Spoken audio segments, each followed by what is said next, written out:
The Wind River Reservation in its present location in central Wyoming was established for the Eastern Shoshone people in 1868. Today, the Eastern Shoshone Tribe shares the reservation with the Northern Arapaho Tribe. Although no official reservation boundaries between the Eastern Shoshone and the Northern Arapaho tribes exist, some communities are primarily Eastern Shoshone. Fort Washakie is home to the Eastern Shoshone Business Council and many tribal government offices. Crowheart is another Shoshone community, but Eastern Shoshone tribal members live in towns and communities all across the Wind River Reservation.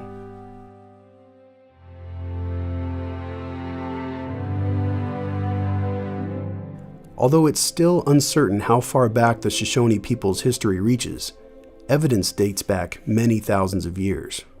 What I really would like people to know about the Eastern Shoshone people is that we have a very rich history. The Eastern Shoshones went from place to place, just like all the other nomadic tribes, the Plains tribes. Our traditional homelands include 16 states. We rode our horses from Texas into California, into Canada. The range was huge. Central Wyoming to the west coast.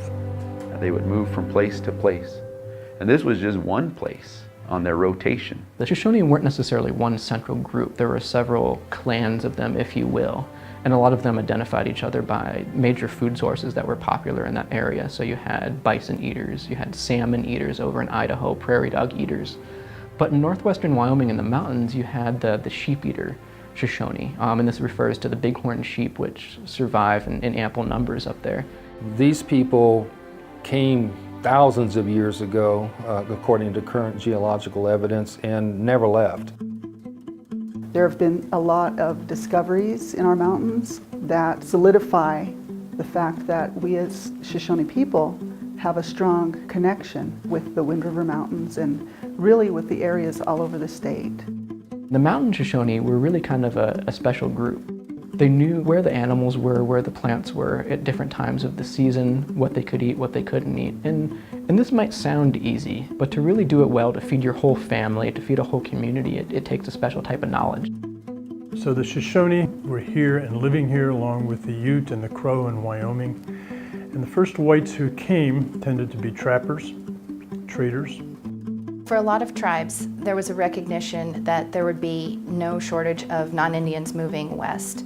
Each tribe has had a different experience in coming to grips with that historical reality. And so some tribes that recognized that were eager to sign into treaties that would guarantee a certain land base. The first treaty was in 1863, and the land base there was 44 million square acres. That's something that's not very well noted sometimes, is how big the original treaty reservation was. Central to western Wyoming, eastern Idaho, northern Utah, northern Colorado, as well as southern Montana. The legendary Shoshone leader Chief Washakie negotiated this 1863 treaty, which formalized the vast Shoshone lands. We all know the prowess and the nobility and the wisdom of Washakie, a great leader. The Wind River Reservation was established in a much different way than other reservations. We wouldn't be here if it wasn't for Washakie, because he knew when to stand up and fight, and he knew when to negotiate. We did have conflicts with non-Indians, but we didn't ever commit war upon the government. And because of that, we were one of the few tribes in the United States that actually got to pick their homeland. He saw the future. He knew that the white man was coming, and they would come and come without end. And so it was always in the best interest for him to befriend them. My great-great-grandfather, Chief Washakie, he was a very powerful leader, and he understood the importance of getting along with people. When the pioneers were coming through, he helped them, and he cared about them, and he made and built relationships with them. Chief Washakie is my great-grandfather. He wasn't a warlike chief. He tried to avoid it. Treaty time come, he just said, okay, I don't want to fight nobody. I just want to have a peaceful place to live. But I do want, he called us Warm Valley. The Warm valley right here was where he wanted to live, and we're very fortunate that he was able to choose this land because it is beautiful. The Wind River Reservation would continue to evolve. It was under military protection and the land area was reduced. Then later, churches stepped in. When the reservation was formed, the deal was the Shoshone would live on that reservation, but they had rights to leave and hunt. In turn, the government would protect them with the military. And so Army units were sent in. That's why it's called Fort Washakie, which is the headquarters. The Oregon Trail came right through Shoshone country. The United States government wanted more control. When there's a need in the United States, there's usually some type of taking of some type of resource or land that belongs to the tribe. That pressure, as well as the railroad, led the United States to again want to treaty with the Eastern Shoshone people. In July 1868, a treaty signed at Fort Bridger, Wyoming, created what is now the Wind River Indian Reservation.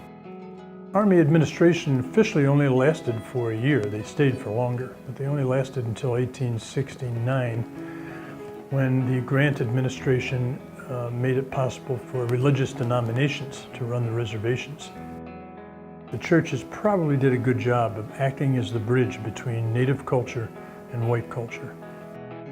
The Episcopalians were lucky in that they had a priest who was assigned to the reservation in 1883. His name was John Roberts.